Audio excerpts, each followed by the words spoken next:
Hey guys, good morning. আজকে ছিল 31 December, মানে বছর শেষ, নতুন একটা বছরে আমরা সবাই পা দিতে চলেছি। এখানে অনেকগুলো কড়াইশুঁটি ছিল, সেগুলো ছাড়িয়ে ফ্রিজে স্টোরেজ করে রাখলাম। আর এখান থেকে একটা ফল কেটে মেখে জুস করে দিলাম। মেয়ে জুস খেয়ে রিয়াকশানটা শুধু দেখো।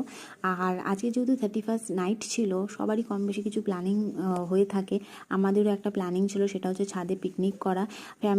কয়েকটা ফ্যামিলি মিলে আমরা পিকনিকের আয়োজন করেছিলাম, যেখানে বাচ্চা কাচ্চারা ভীষণভাবে মজা করেছে। আর আজকে চাঁদটা দেখার মতন ছিল, অসাধারণ ছিল।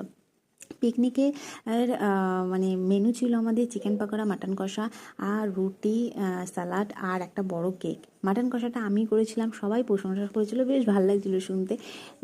শেষমেশে 12টা বাজতে চললো, কেক কাটা হলো, সবাই মিলে কেক খেলাম। খাওয়া দাওয়া কমপ্লিট হলো, চারিদিকে আলো বাজি, বেশ সুন্দরই লাগছিল। আর এইভাবেই আমরা দিনটা সেলিব্রেট করলাম। আর ভীষণ ঠান্ডা ছিল, আর আমার মেয়ে তো ভীষণভাবে মজা করেছে। আই হোপ তোমরাও সবাই এনজয় করেছো।